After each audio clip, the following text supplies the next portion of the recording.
If you want to manifest something into your life, you need energy for that. And what is the highest energy in this universe that we have? It is love. You know, our strapline is inspire change, but it's not just like a gimmick, like we do mean it. Your clients who are, you know, throwing that hawk, that inspires somebody else. Like it genuinely does, you know, to see somebody's strength to go through what they're going through and to still do that is inspiring to somebody else. That is applicable to everybody though. The other day I was telling you, we were driving, me and Kim, and I said, oh, right here in this corner, it's where there was like this 90-year-old couple. And then he dropped something, so I just pulled my car over and got out and helped them pick everything up. That feeling you get from giving somebody food or helping somebody out when it's raining, whatever it is, whatever small thing it is, I wish that the audience would just give that a go. There's nothing more rewarding. Trust, hope, vision, purpose, and this is where then things come together. Welcome back to Inspire Change with Jordan Mulligan. We know there's so many people out there who react and are inspired and motivated in completely different ways, and that's why we'll go all over the place to find all the stories. That's our mission, is to share inspiration from as many different people as possible. So let us know who you want to see next. Today's video was sponsored by Huel, a quick, affordable, nutritionally complete source of food that has everything that your body needs. Use the link in the description for a discount, and I'll talk about these more a little bit later in the video. I think something we spoke about a lot actually, but never put this terminology on it. And I don't know if you know of it by this terminology, but the law of attraction and how to use the law of attraction to manifest things into reality. I heard about this terminology before, the law of attraction. I don't know necessarily how you would define it, but as I understand it, in a way, it is about, let's say, how to make something manifest that you want. If this is the case, then for me, starting very easily again, it starts with the smallest area inside of yourself. It starts with the smallest aspect. Let's just take it as the world of thoughts. But the world of thoughts is not graspable. The only one who knows about it is yourself. So wanting to manifest something is now the question, how can you start expressing what you feel deep inside of yourself in such a way that the world of forms start to mirror it. And so what you again therefore want is, it's about harmony. You actually want that something which is sitting inside of you gets into direct resonance with what we have available on the outside. And I don't think there is a magic formula for this. What I know is that 100% hard work helps. Simple like this. So I wouldn't say that just think about it, just make your wishful thinking, just make your prayers, depending on what type of prayers. But having something that you really want, spending your time to already manifest it in the mind as good as you can, meaning make it feelable. Make your thought already start to go into the area of you can feel it. You can feel it, how it has entered your life. This is already a first step of, okay, now it's not just thinking about it, now you even feel it. It maybe is not there material-wise, but you can sense already what type of an energy and in which type of fluctuation within the flow of life actually that wish would put you. Okay, so that means you visualize something maybe, or you go into deep prayer about this thought that you have. Okay, this is what I regard as being a prayer. It's not just talking words. It's about diving in and trying to create that feeling, calling up, cultivating that thought that it really starts to become feelable. So this is one of the initial steps. What we have right now is what you are thinking and what you're feeling already starts to be still in harmony. Okay? And now practice, and continuously and with patience. Stay with it. If it's important to you, stay with it. Keep on cultivating it, slowly, slowly, but give yourself some time. Everything that happens too quickly, which is changing the status quo too quickly, first of all, it's not helpful for us, and it most of the time is also destructive. But if you really want something, I think this is the way. Slowly, steadily, wholeheartedly. Wholeheartedly meaning what? There is no doubt there. You are not doubting it. There's no doubt. It just means it hasn't manifested like in the way that it's right in front of the eyes, but just because you don't see it doesn't mean it's not there. But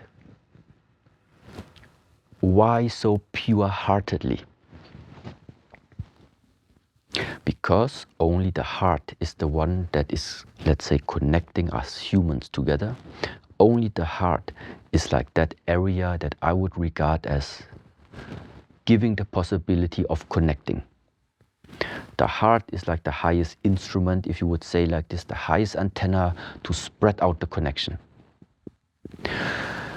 And if you are sending from the heart the signals out to the universe, that there is something that there is something you would like to receive. I think the best way to express it is when it comes from the heart.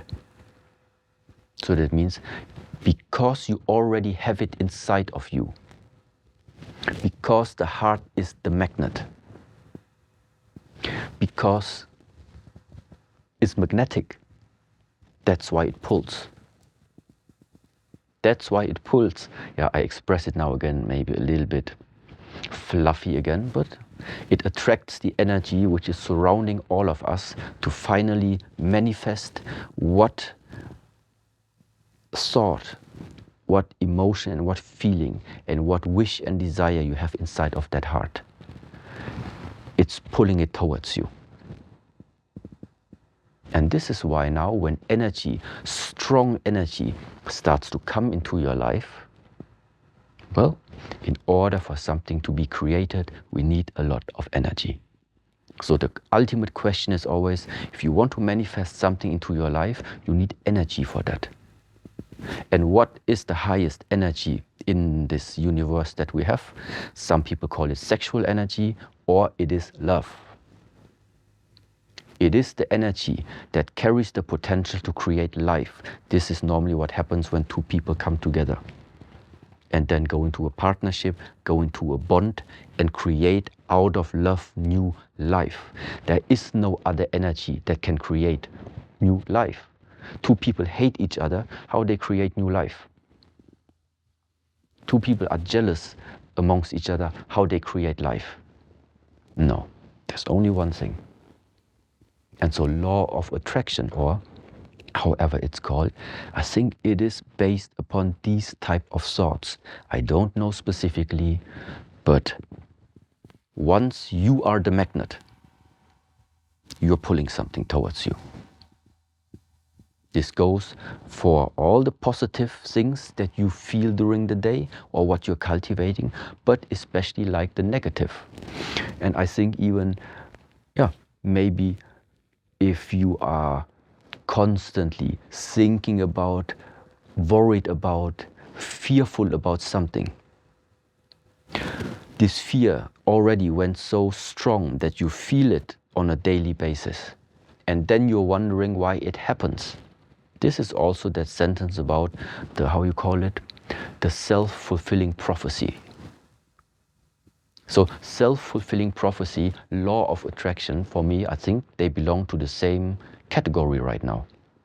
It's just when we talk about attraction, we relate it a little bit more to something, let's say, positive, because people most of the time want to attract something positive. Nobody wants to attract something negative. But if it is negative, well, then it's a prophecy. It's the same. Both of these things coming somehow from the same principle that makes this possible to happen. The yin and the yang. Electric, magnetic. One spreading outwards, one pulling towards. The forces of the universe. The forces upon which our existence, our way of thinking, our way of feeling, our way of acting, our way of behaving is always and always based upon. You talk, you bring the message out, you send something out. You send something out, yeah, other people receive it. Some people are electric, other people become magnetic. And this is that constant idea. Of course, I talk in pictures. But as soon as you are able to relate something about your life to this duality, then you know, okay, you are embedded into this way of life as well. You are part of all of this. So it makes sense to figure out for yourself, what is there more? Okay? Then also now, duality is like the very beginning, yeah? It's like yin and yang, this is what people know. Easy way also, now you have the symbol right in front of you. On the one side, the black hairfish, on the other side, the white hairfish. And now you draw a cross right with through the circle. So you have 4 areas right now. And there, what do you see? There is a small black area and a large black area. There's a small white area and a large white area. Where the large white area ends, the small black one begins, and vice versa. So the message is, there is not just duality. If you now dive deeper into it, you even see different transition phases. This is now the next step. There is a transition happening in the moment you are reaching a certain valley or a certain peak. If you have reached the top of the mountain, there's only one direction where it will go. Once you know this, once you can sense it in your own life, in your different life areas, how is it professional-wise, in your professional life, where are you standing? Do you have the feeling you are like in small growing mode? Are you already in super high expansion? In which state are you already, relation-wise, physical-wise, mental health-wise? No matter, there are so many areas where you can actually relate this model now to. But it just gives you an additional idea that, first of all, what is most probable to happen next, or what are the possibilities that can happen next. Yes, and this is now the part where philosophy, old teachings, I think, can be used for application, but not for knowing. So knowing these things and being able to talk years long about what the philosophy behind it is good. These are so-called professors maybe. But the main part is to find a way to relate all of these teachings into your life.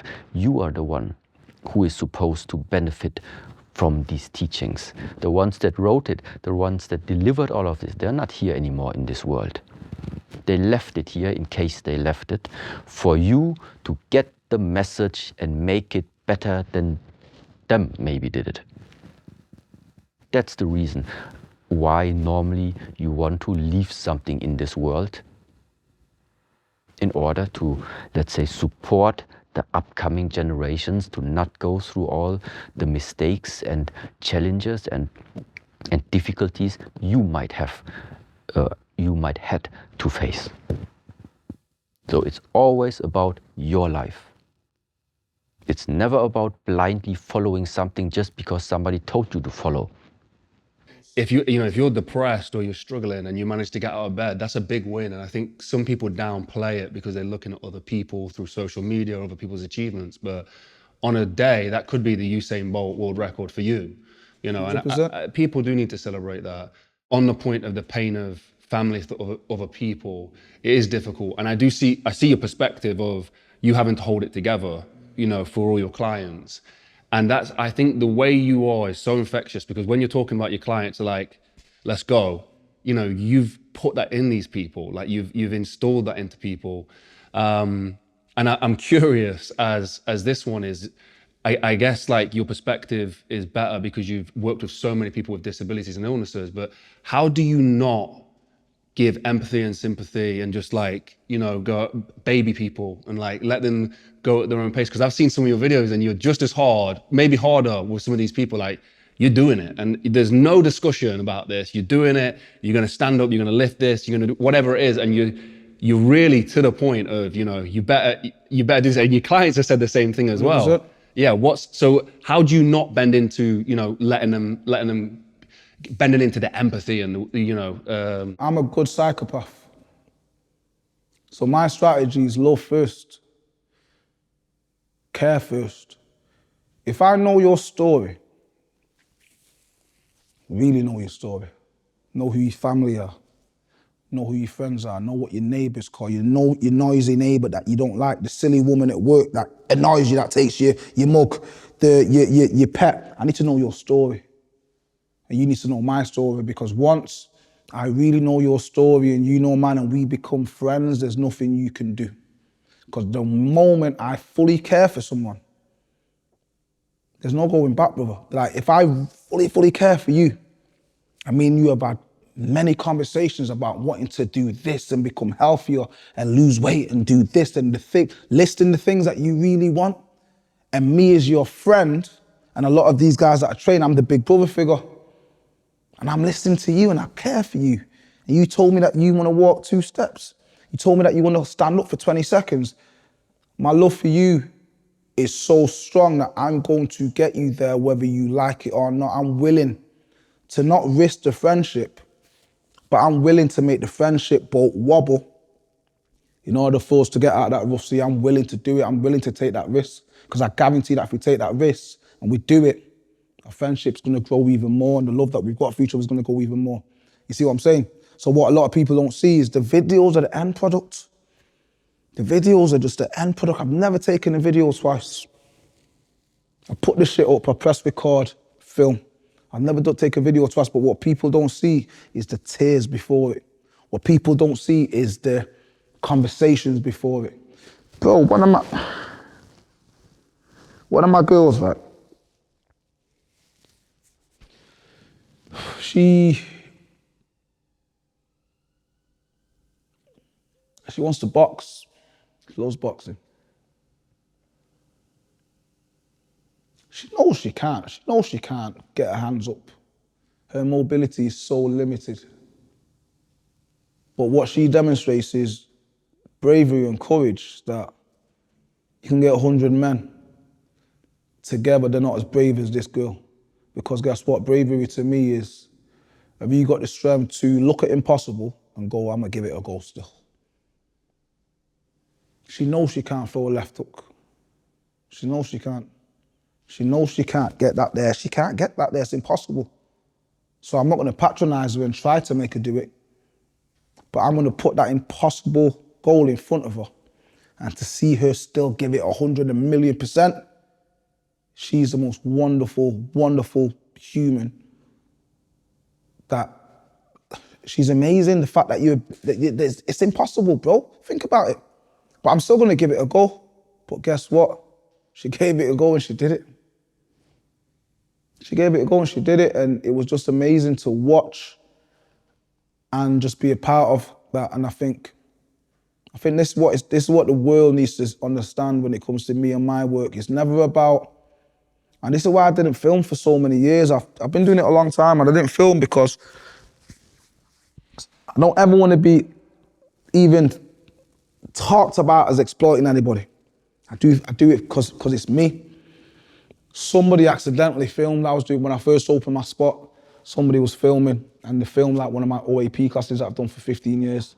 And they put it out there. Got about 1,000 messages in that one day from people saying, oh, my mum wants to come to that, my granddad. And I seen the power in it. And that's when I started recording and it's just gone crazy and crazy. But people don't realize right now this is needed, man. I had a lady, man. I think she's from the Isle of Man or Isle of Wight, one of them little weird islands. I just want to say weird, but one of them little islands that are over there. She's got many illnesses, man, but there's a NISA, like a newsagent's probably 150 meters away. She's never had the courage to walk. She's embarrassed. She's got so many illnesses. She has to phone her daughter to take her to the shop, and she's seen a video with me, one of my guys who is a stroke survivor, and she messaged me saying, he's older than me. It was Tommy. He's older than me. He's more disabled than me. And if he did that in that video, I need to do more. So then she sent me a video and she went, I'm gonna walk to the shop today by myself. 15 years I've lived at this flat. I'm gonna do it today. I've seen the video. My heart was doing this because I'm thinking, I don't know this lady. I don't know what stability is. I don't know nothing about this lady. She sent me another video. 3 hours later, she did it. She went to the shop, got herself some Jaffa cakes, some dog food, a newspaper. She walked by herself, got a bit tired. She posted up on the chair, on the bench, chilled, got her breath back, got back up and she two toes dipped back up to the shop.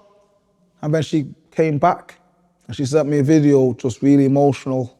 And I felt so good that a little video that I did has now inspired that lady to do something so life-changing for herself.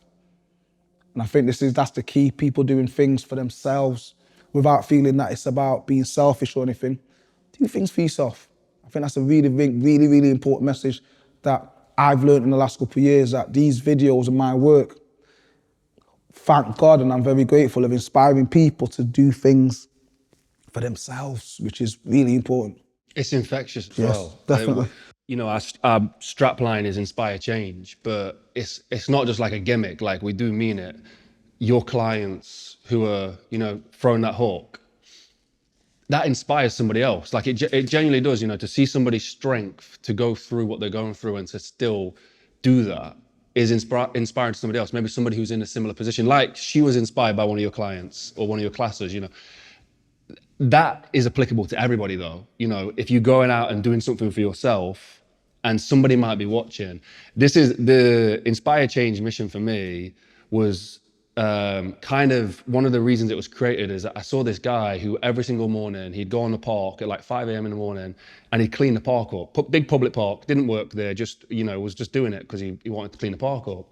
And then one day he wasn't there and I noticed he wasn't there and he never came back. And the park started to get messy. So I went over to the park and started cleaning it myself. And this guy, who I don't even know, had absolutely inspired me. And I think so many people, if you do something, I don't know why he was doing that, but if you do something for yourself that's got good intentions, can be so inspirational, especially when it's actions and not words. And I think with your clients, the growth that they're having through going through one of your sessions or, you know, doing some of the stuff that you do is absolutely amazing as well. You know, it's so inspiring to other people. The work that you do, the messages that you put out is so inspiring to other people. And I think, again, it comes back to that of doing it with good intentions, you know, giving without wanting to receive. That's another massive thing that I see you do all the time. Like, you'd probably do it if you had 10 followers or no followers or no one. So you was doing it with... I ain't doing nothing different now. Yeah. Even exactly, now, with 1 million followers and the stuff, I ain't doing nothing different now to what I did 20 years ago. This is the most last minute episode we've ever done. You guys have just finished an event, the Arena, like incredible event. You've literally just stepped off stage, stepped into this room. So thank you so much. We have Lewis House to thank for this. Like, it was, you know, a super last minute introduction. I thought, I don't know how I'm going to prepare for this. And then you introduced me to your wife and I thought, there's the truth right there. And I asked her, could you give me a moment that was that describes Erwin that people wouldn't have seen, you know, on socials, that people don't see, like at all of those smaller moments. It's not just like this grandiose, you know, on stage, you know, people see the stuff you do, it's incredible, but a small moment. And she said, yeah, there was a moment when I was pregnant with Aaron, and it was in Dallas, it was chucking it down with rain, and there was a guy who needed help on the side of the road, and you stopped on the side of the road and you went out and helped him. I mean, I'd love to talk about that specific moment, but also why help somebody, you know, that, and it, I know, I don't want to say, I feel like I know why, but like for the audience, like why would you help somebody like that? It's such a textured question, and I'm not even fully sure how to answer it. But the other day I saw this person on this story mowing a person's lawn that couldn't mow their own lawn. And I actually had this like visceral experience inside of me going, I love the moments I get to do things like that. The other day I was telling you, we were driving, me and Kim, and I said, oh, right here in this corner, it's where there was like this 90-year-old couple, actually a Jewish couple from somewhere like Poland. And I could tell they were like waiting for the bus, but they were confused. And then he dropped something, so I just pulled my car over and got out and helped them pick everything up. And then I said where they were going, and they said, we're going to catch the bus home. And I said, could I drive you home? And I put them in my car, and I drove them to their house, got to talk to them. And I never told Kim, and I don't know if I ever told anyone. And but it was like this moment, it's not for anyone else.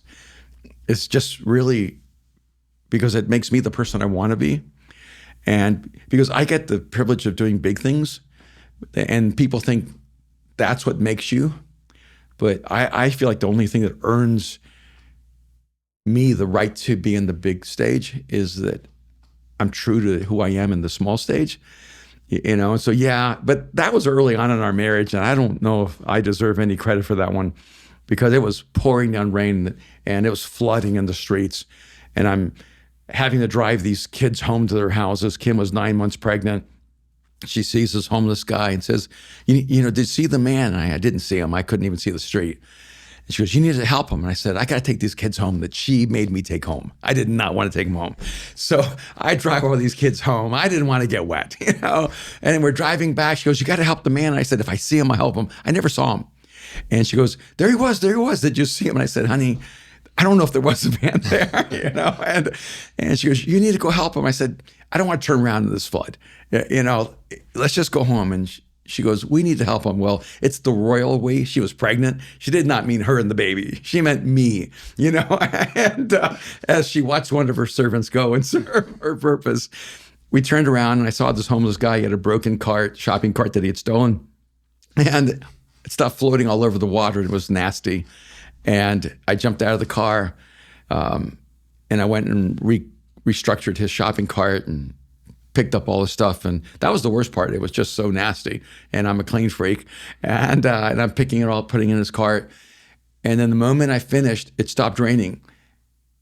And that's how I know there was a God, because I could almost like hear like God laughing, you know, going, I let it rain until, you know, you were done, and then it stopped. And I remember getting back in the car, driving home, and Kim starts crying. I mean, she starts sobbing, and she is 9 months pregnant, so you have to give her some, you know, leeway there. And I said, why are you crying?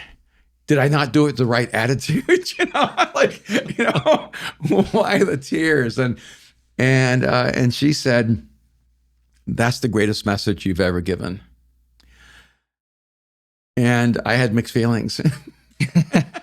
You know, did I want the greatest message I would ever give to be in front of one person and maybe two if you count him, but he wasn't observing the message, you know? And it just resonated in my soul. And I just thought, I need this like to be the measure of who I am as a person. And frankly, like throughout our life, like, I'm going to jettison this even to Aaron, because years ago, I was at this event in Orlando, and the event got canceled. I think I was supposed to speak to like 10,000 people, and a hurricane came crashing through. It was a pretty severe one.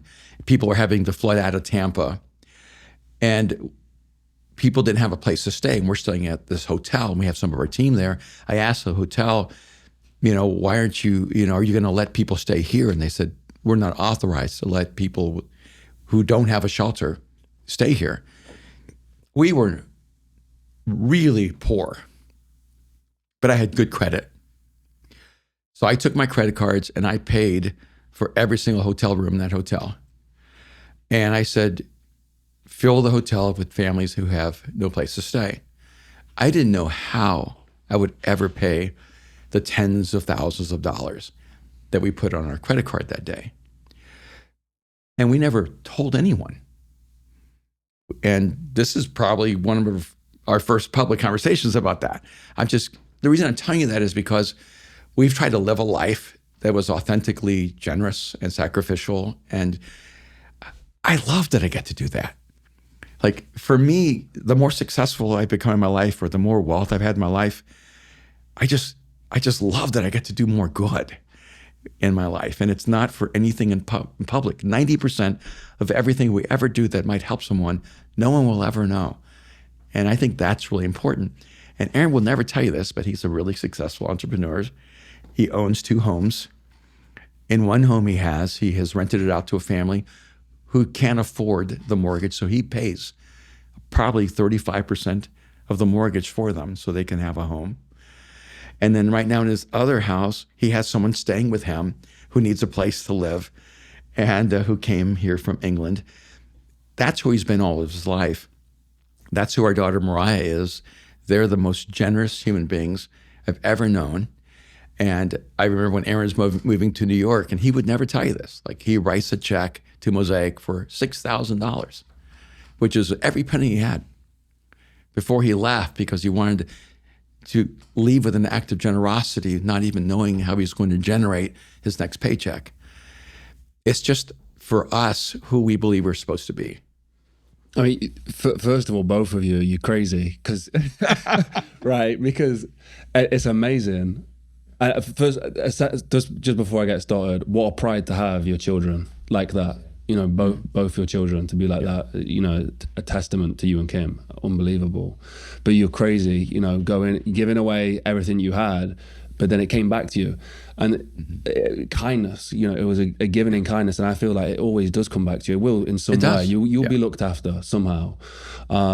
I personally think we've spoken about this so many times between my brothers and my sisters, is small acts of kindness do change the world. Like, it is those small things. And I think it comes from within. It changes people. That feeling you get from giving somebody food or helping somebody out when it's raining, whatever it is, whatever small thing it is, and to have no expectation of that giving is the most rewarding thing. I wish, and if we was to put out like a highlight on this or something, like, I wish that the audience would just give that a go. There's nothing more rewarding. I hope you're enjoying this video so far. Today's video was sponsored by Huel, a quick, affordable, nutritionally complete source of food that has everything that your body needs. I've been using these guys for the past 2 years. When I fly around the world, we host the show, we try and break the world record stone, and we just have busy lives. To know that I can reach in my bag and have everything from the nutrition, the protein source, the vitamins in a bottle has been an absolute game changer and helps fuel these projects. So if you want to find out more about Huel, head to the link in the description. Let's dive back into the video. Weather is a great example to say it's cold, it's hot, it's snowy, it's rainy, I don't want to do it today. It's a great example. How do people find, and why should people find, a purpose and something meaningful, especially finding something meaningful for other people as well? Why should they find that? Because already here, your life already here. You don't cherish yourself, even make a government hard to you. You don't take it. You have everything from you. You have to stand tall, lock yourself. You're here already. Life is choices. You choose to go left, you choose to go right. You choose to go up, you choose slide down your life. We don't go that way. We'll go up. Live life by to make wonderful examples, good examples for other people. Yeah. For other people, to help other people. And to help other people to make this world a better place. This world needs help. You see, now, in the 21st century, you see now, in the 21st century, around the world. You see how many homeless, how many poor people, how many people misunderstanding, how many people disconnecting. We need to bridge them together. We need, live life purposely to make wonderful examples. Yeah, to encourage other people, to help other people, to speak out. Let people hear your voice. Yeah, give a heart to other people. This goes on to my next point really well, because I think there's an idea of when people look at Shaolin warrior monks or monks is that we get rid of all possessions, we have no materialistic requirements or anything like that. And the word ambition and to have ambitions and monks don't mix well in the same conversation. But then we're here in New York, in your Shaolin temple, which you have multiple locations around the world now. I mean, there's so many different feats of achievement that you've got and must have had some ambition to it. So like, I'd love to hear your opinion on like, is it okay to have ambition? Is it okay can that mix with Shaolin, the Shaolin teachings? And for yourself, do you have ambition to achieve certain goals? Ambition, ultimate goal to achieve in my precious life, to help as many people as possible. I do my best, I do my part.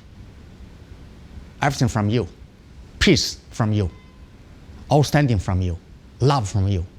You have to spread it out. Yeah, you have to do that. Yeah, that's why I said, in people's brains, monk, knowledgeable people, outstanding people. You have the knowledge. You have the knowledge. Step out to help people. Why stay in a monastery? Help people. Yeah. Stay there for what? You have the knowledge, people give you respect. You don't want to share.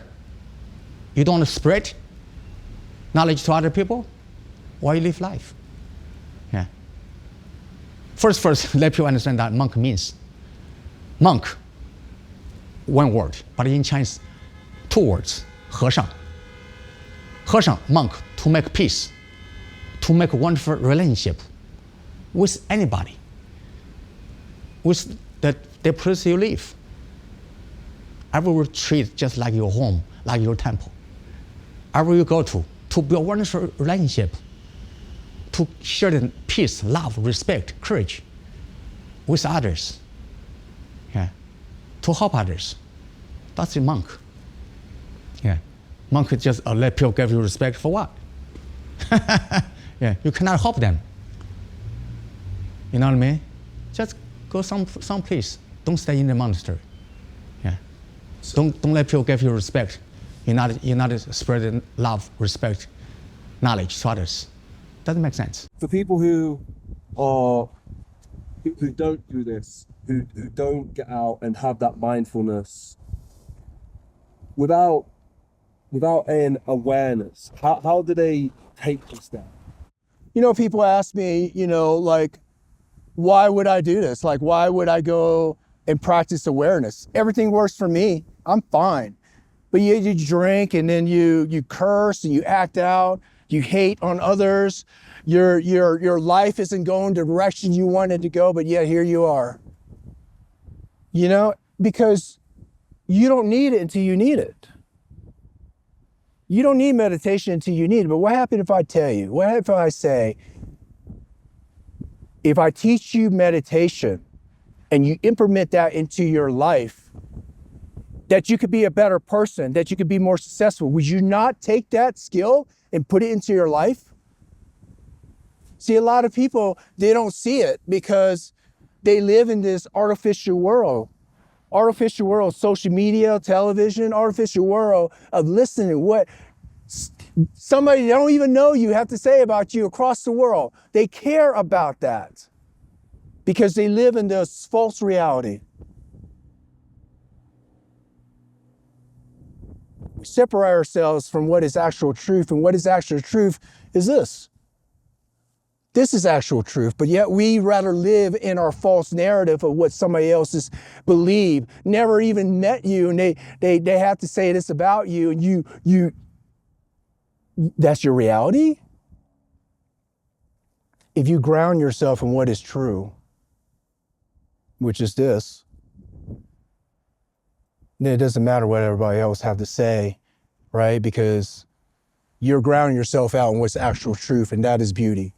And that's why it's so important to connect with nature, because we came from Mother Nature. And one day we will go back to Mother Nature. That's the circle of life. We are but a cell on this earth. We are a living organism to Mother Nature. Right? Negative people are so poisonous with their words. They're so selfish in the way that they just throw out words insulting others. You know, they think that makes them feel good, but in the end, they're embracing what is ugly. And they're embodying what is ugly, and that's hate, right? So they're gonna look at the world with hateful eyes.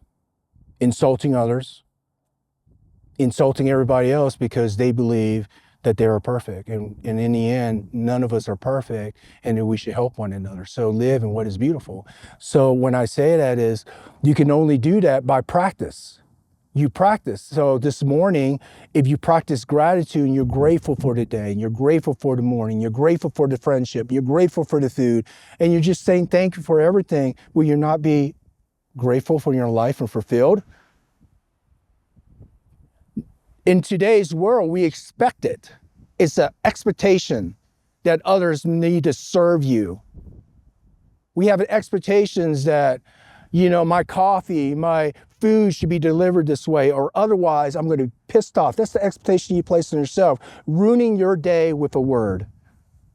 So my word is this: thank you. Express what is beautiful, gratitude. You know when you say about, I guess that there's a destiny, and there's almost like we're destined to have this path. Do you think there's clues along the way? There must be, yeah. Have you not? Because I mean, with us, like I feel like there's been certain things that's like, well, this is just it's too mind blowing. Like you say, like Cushy's mum is for, you know, like, and then you've met in the middle in Vergordon. That's crazy. Yeah, there has to be, doesn't there? I mean, I think it's your gut, when your gut kind of like, because again, how do you describe what a gut instinct that, like, is it right? Is it wrong? I don't know, but it feels good in my gut. Sometimes it feels, it just feels right. I don't know, because you'll know, won't you? If I go back to, like, again, like where we are now, the business aspect. Like, we didn't start this until we met you. Like, it was like you said, you're like, oh, I need to do that, and then the growth will happen. And so then, you know, then we went to YouTube, then we went to do this, and we went to do that, and now, like, we've got a guy that works with us, Ewan, who's, like, we've been best friends since we were 8 or 9 years old. So was I destined to meet him back then, and then it destined that he's now working like the business manager and stuff, and now since he's come on, the business has stepped up more, and like it's so, again, coincidences. So you either think it's a coincidence or it's part of that journey, part of that path, and I'm probably on the latter, and I think it's part of the creator's plan, whatever that is. But it's mad when you think about it, because there is so many clues, but maybe we're not just all awake or able to interpret them as clues. Maybe it's just, that never happened to me, that's too good to be true. Like, that's how my kind of philosophy or my mental state was when I started Strongman, and I'm going to be stuck in oil rigs till I'm 65, and I'm just some idiot from Scotland. I'm not going to ever win or do anything big, or I still think that, mate. I still think, like, certain aspects of that still kind of lie in with me, but I'm more open to seeing things for what they are now, I think. Whether that's clues or maybe that's me just high off life or high off love, high off cold water, I don't know. I love to look back and connect the dots and, like, think how beautiful or crazy life is. And when I look back through just us meeting, the chance of, I think it might have been Tom picked up the message that we sent, then we met you guys, then we went for breakfast. And if you was to stack the odds of all of this happening up until this point and how it's had such, for me and my family, how it's had such a positive impact on my life and our lives and hundreds of thousands of people, you know, that was down to such a chance happening. It's really crazy. Personally, it's changed my life, like, you know, for many different reasons, but like for all of us, I think it's like, I think when we met, Neve was about 10 years old. But it is mad to think, you know, that because you meet someone, like, you inspire us to do something, and then hopefully we inspire you. And it's like it's that domino effect. Okay, it's going to be a bit of a struggle. You got to take that chance. Oh, I don't know if we can take on someone full time. I'm still working away. I have to, like, initially I had to pay the first, like, YouTuber with, like, my wages from work. I don't think I told Cushy that, but you know, it was like, if this doesn't work, we're probably not going to be able to pay the mortgage. Not the, you know. And it's like, it's a domino effect. Yeah. You don't do that, then this happens, and it could have been that rather than the good, you know. But because you're with good people, you've got good people you trust, and you're inspired by them, and you know it's love. Like, that's pure. And that's where I think there's the clue or the gut feeling along the way. Is like when we sat over breakfast. I've said this too many times, but you two sat there and said, "This is exactly what's going to happen." Yeah. Believe me, this is what we're gonna do. And I was like, I believe you 100%. We'll do this. And then it happened. It's mad, man. I don't know if we had that.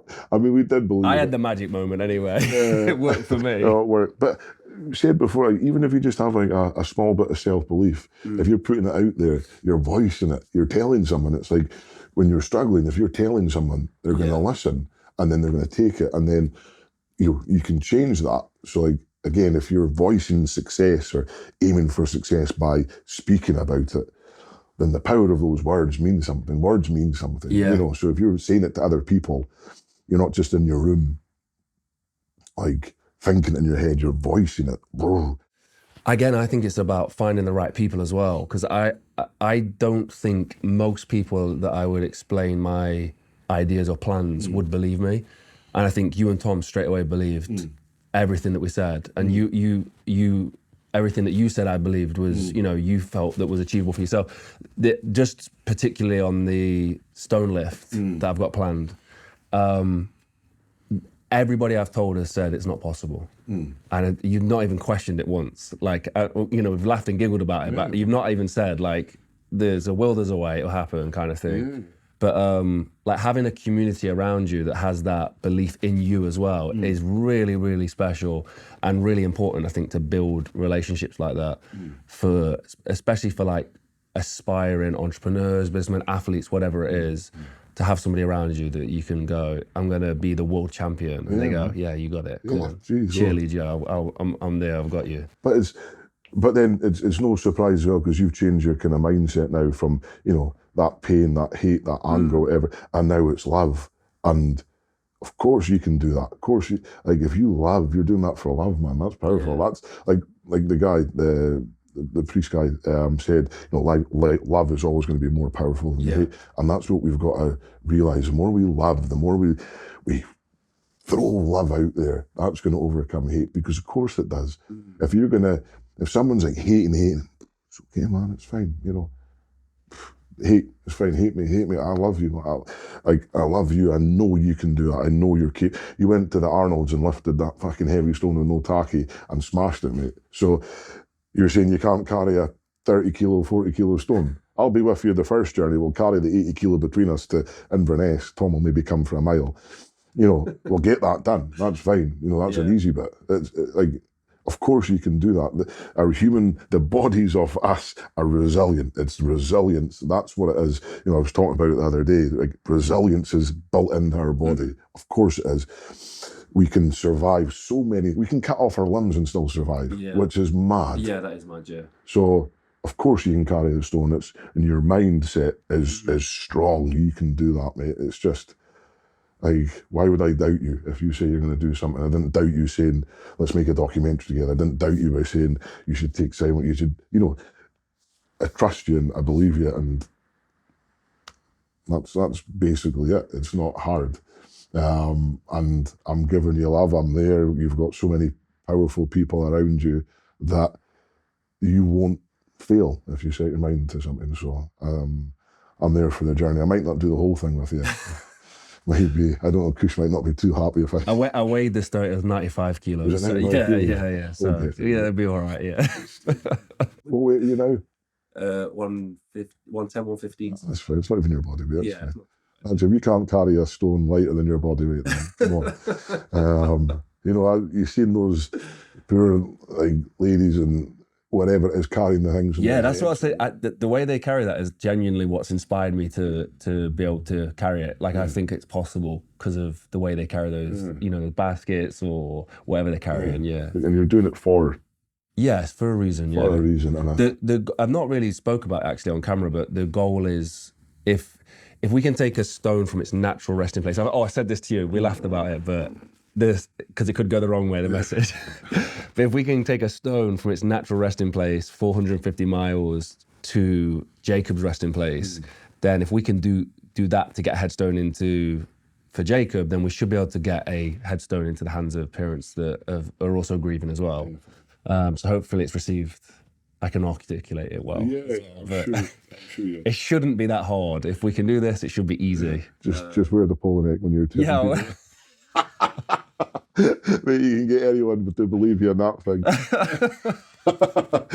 No, it's a powerful message though, isn't it? It's because it shouldn't cost money. Like, you know, it's the same as a lot of stuff, isn't it? Like we always put a cost on our health or on our mental health or on our, you know, well-being or whatever it is, and in reality, you know, those things shouldn't cost anything. You know, so if there's a family out there grieving for their kid and that, you know, I can't imagine that, but they're struggling to have a head. You know, there should be support there. That's where I think like the connection to other people comes in, because like obviously for me, like I felt that pain. So when I see someone go through it, I'm like, wow, I really want to help that person feel like they've got somebody with them, and you know, if they can lean somewhat on somebody else, and if their process is to grieve with a stone, then that's the way they want to grieve. They want a headstone. Yeah, and I think that is it. It all comes down to connection and making sure that, you know, if there is somebody suffering from whatever it is, that we're doing something to try and help them in some way.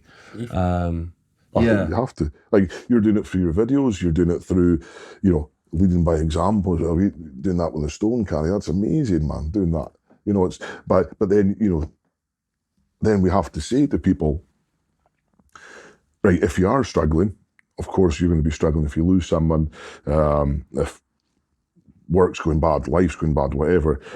Excuse me, like what is it that you have in your life to allow you to become better? You know, that's the thing.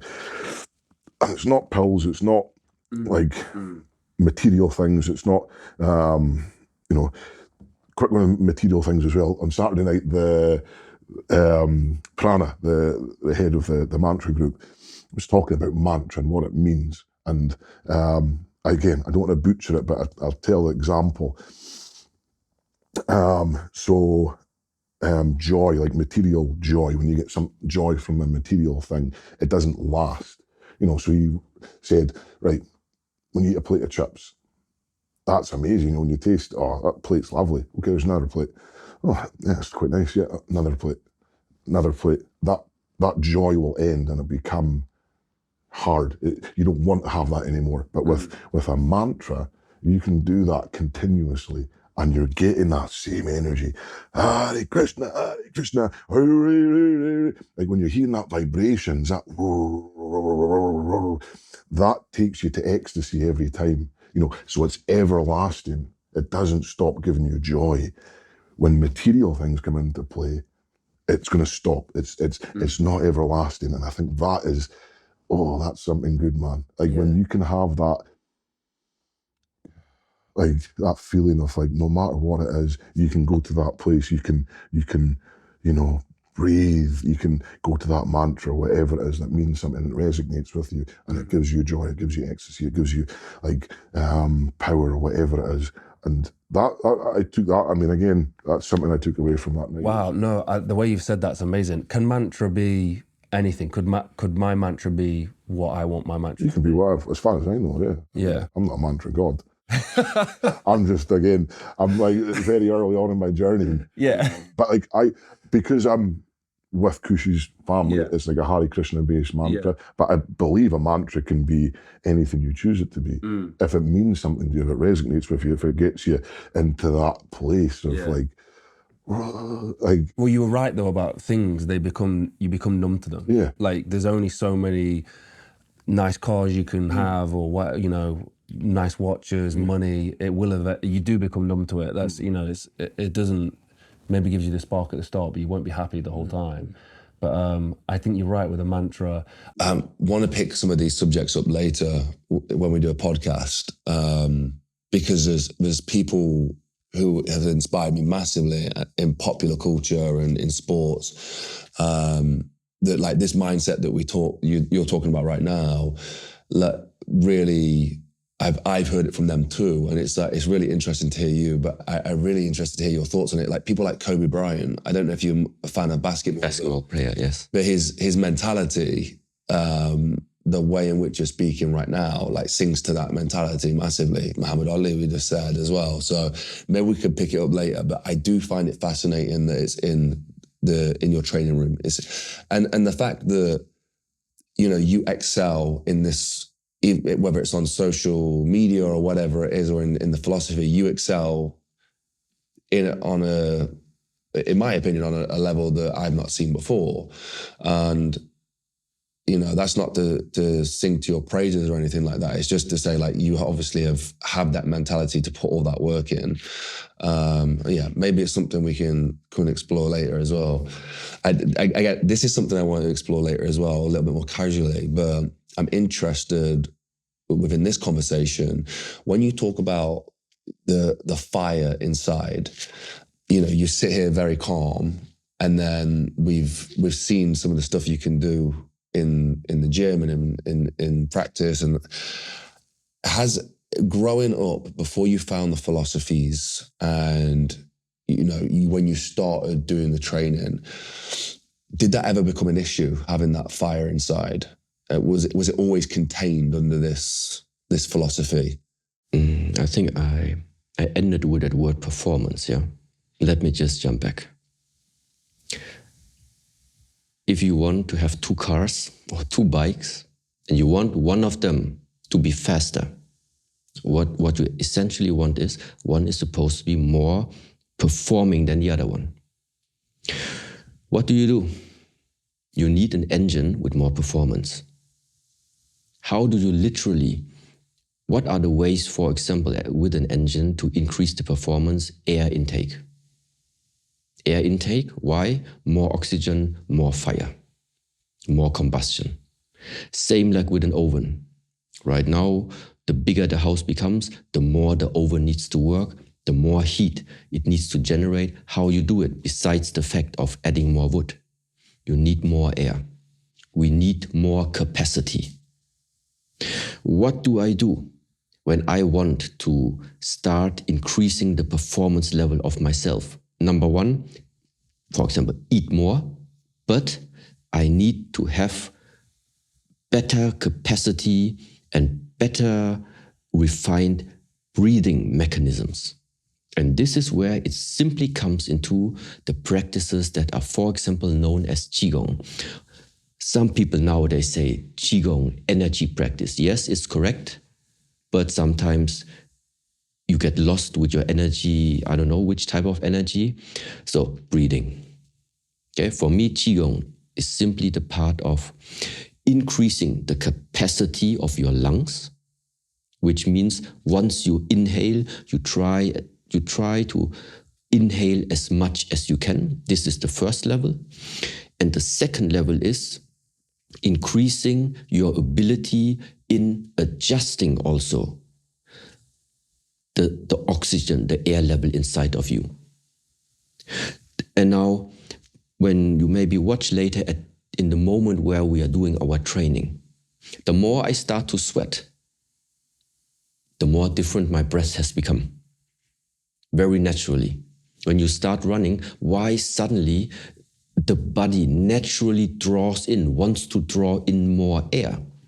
Because you are asking something from your body, performance, and in order for your body to deliver it, he needs fire now to burn. So this is the moment where also the air, the inhalation, the exhalation starts to increase.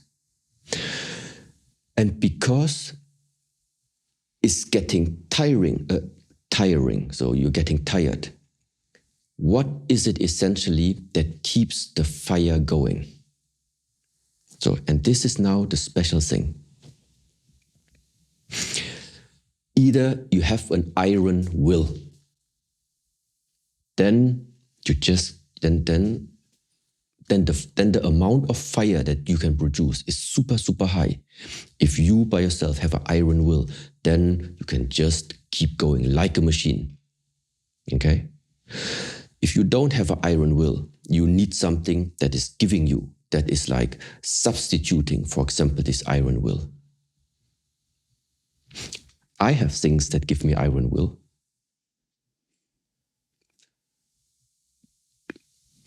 For me, it's a vision. I have vision for something greater.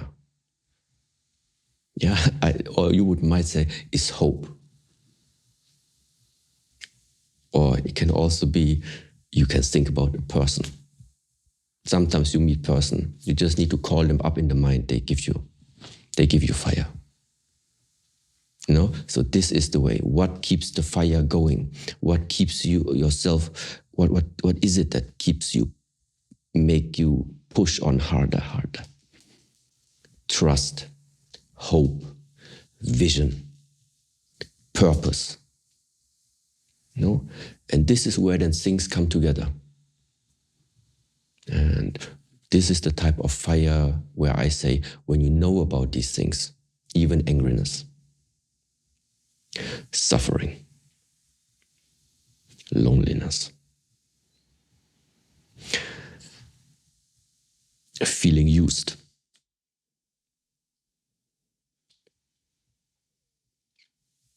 feeling betrayed. All of these things create fire.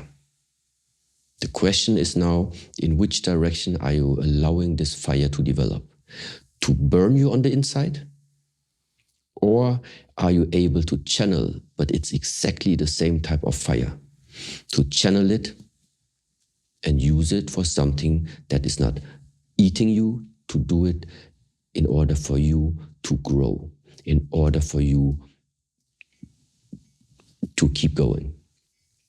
So, and in the past, 100%, a great source of my fire has been frustration, anger, loneliness. This was my inspiration of the fire. That's why many, many times I've spent alone. Doing what? Training. And this is the reason, maybe, why today things just look different. Things have not always been in harmony. Yeah, the question is, how good are you able to regulate the fire inside of you?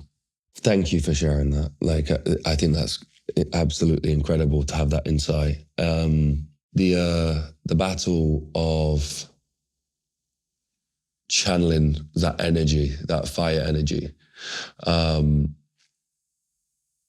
Is there a reason or a difference between using like the energy of like love and it coming from that fire coming from a positive place, like you say, you think of somebody, or it coming from a place of like hurt and revenge? Is there a distinction? Is it a better energy to use? Yes. If you draw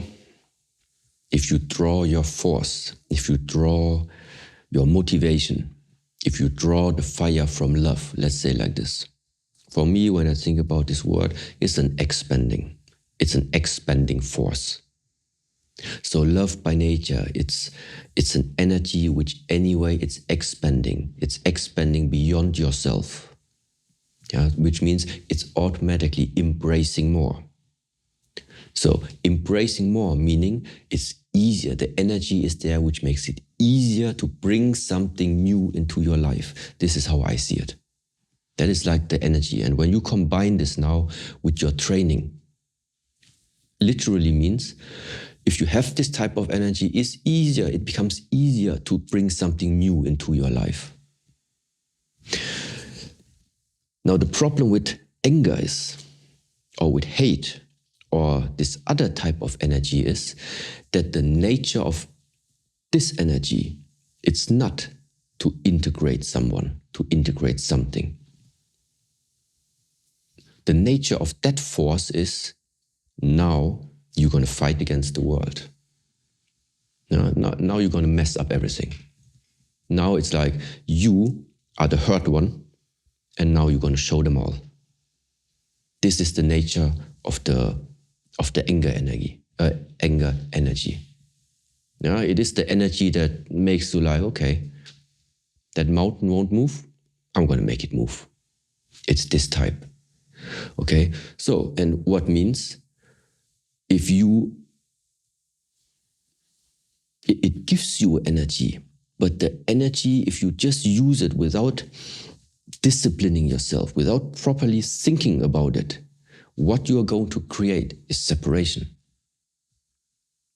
You will have the power to do it, but what the consequence is going to be, you're going to separate something. So, and there it is the hard part. How do you transform now this anger, which carries a huge potential, but still transform it in such a way that it becomes an expansive and integrating force?